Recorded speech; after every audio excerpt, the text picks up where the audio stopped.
दूर आसमानों से उनके पति मुस्कुरा रहे हैं। माँ, तुम्हें यहाँ तकलीफ होती है, हालांकि यह घर भी तुम्हारा ही है। लेकिन मैं सुबह अपने काम पर चला जाता हूँ और तुम्हारी बहू हेमा भी अपने ऑफिस चली जाती है। बच्चे स्कूल से जब तक आते नहीं तब तक तुम्हें अकेले रहना पड़ता है। और देखो, तुम्हारी तबीयत भी ठीक नहीं रहती, इसलिए मैंने सोचा है कि पास में एक हॉस्पिटल है, वहाँ तुम्हारे रहने का इंतज़ाम कर दूँ। कुछ दिन में आप ठीक हो जाएंगी तो फिर घर ले आएंगे। कमला देवी बेटे विवेक की बातें सुनकर चुपचाप सुन ही जमीन की तरफ देखते हुए हामी में सिर हिला दिया। अगले दिन हमेशा की तरह बहू रानी शॉपिंग को निकल आई। लौटने पर नौकर से बोली, चाय नाश्ते का अच्छे से इंतज़ाम करो, आज किट्टी पार्टी है, मेरी कुछ सहेलियां आ रही हैं। इधर बहू किट्टी पार्टी में व्यस्त थी, खूब हाहा ही ही हो रहा था। उधर कमला देवी का दमा का इन्हेलर खत्म हो गया था। उसने विवेक को बताया नहीं था, क्योंकि अभी एक ही हफ्ता हुआ था उनको विवेक के घर आए हुए। लगभग 1 महीना पहले कमला देवी के पति का देहांत हो गया था। तब वो अपने छोटे से शहर में रहती थी। पति के मौत के बाद बेटा उन्हें अपने साथ शहर ले आया था, जहां वह नौकरी करता था और अपनी बीवी बच्चों के साथ रहता था। लेकिन जब कमला देवी की सास फूलने लगी तो न चाह कर भी उन्होंने बहू को आवाज़ लगाई। बहू की सहेलियों ने बताया कि तुम्हारी सास आवाज़ दे रही हैं।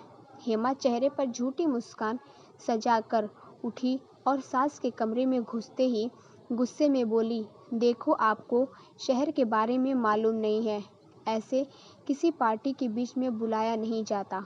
कमला देवी खांसे जा रही थी, उनकी सांस घुट रही थी।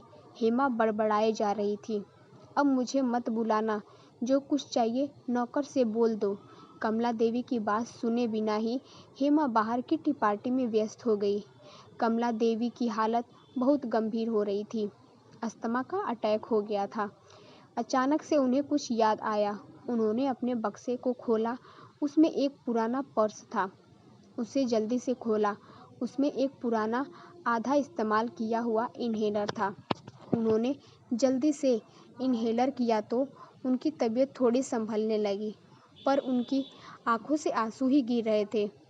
अपने बहू बेटे की निष्ठुरता पर नहीं, अपने पति को याद करके ये वही पर्स था जिसे उनके पति ने पिछले साल उपहार में लाकर दिया था।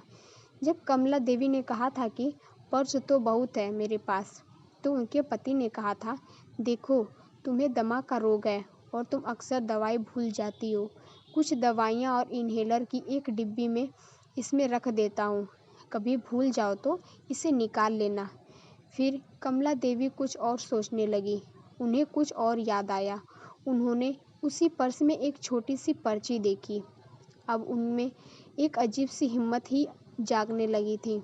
कमला देवी ने दराज से एक पेन निकाला, एक पेपर पर कुछ लिखा और अपनी छड़ी का सहारा लेकर धीरे धीरे घर से बाहर निकल गई। शाम को घर में कोहराम मचा हुआ था। विवेक और हेमा दोनों लड़ रहे थे। कारण यह था कि कमला देवी घर पर नहीं थी। पर अच्छा हुआ तुम्हारी माँ चली गई, कैसे रखती मैं उनको, मैं तो 1 हफ्ते में ही परेशान हो गई थी। विवेक बोला, अरे कुछ दिन तो ठीक से रख लेती, मुझे मकान के पेपर उनसे साइन लेने थे। उसके बाद तो हॉस्पिटल के बहाने वृद्धाश्रम में रखने की बात कर ही ली थी। अब कहाँ ढूंढ पाता, नहीं कहाँ चली गई। तभी विवेक के फ़ोन पर एक कॉल आती है। विवेक, हाँ बताइए। दूसरी तरफ से, सर, हम वृद्धाश्रम से बोल रहे हैं। विवेक, आपको मेरा नंबर कहाँ से मिला? वैसे मैं आपसे मिलने वाला था। नहीं सर, आप जिन्हें पहुँचाना चाहते थे वह यहाँ आ गई हैं और उन्होंने कहा कि आप जिस कागज़ को लेने यहाँ आएंगे वह उनके कमरे के दराज में है और उस पर साइन भी कर दिए हैं। यह कहकर फ़ोन काट दिया गया। फ़ोन रखकर प्रबंधक ने कमला देवी को बड़े सम्मान से देखा। कमला देवी बड़े शांत भाव से अपने कमरे के पलंग पर बैठी हुई थी। उन्होंने फिर से वह पर्ची अपने पर्स से निकाला और पढ़ने लगी, जिसमें उनके पति ने लिखा था कि ये तभी पढ़ना जब मैं न रहूं। तब कमला देवी ने कहा था कि तब तो मैं इस कागज़ को फाड़ देती हूँ, लेकिन उनके पति ने उनको ऐसा करने से मना कर दिया था। आज वही पर्चा उन्होंने पढ़ा जब उनके जान पर बन आई थी और उनको लग रहा था बची खुची ज़िंदगी कैसे कटेगी। उस कागज़ पर एक पता और एक नंबर था जो उसके पति के एक दोस्त का था और इसी शहर में रहते थे, जिन्हें कमला देवी ने आश्रम से बाहर निकलकर फ़ोन किया।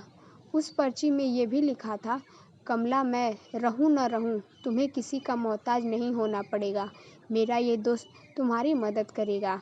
इस नंबर पर कॉल कर लेना। मैंने तुम्हारे लिए बैंक में पर्याप्त पैसे जमा कर रखे हैं। तुम जहाँ भी रहोगी, ये सज्जन तुम्हारी मदद करेंगे।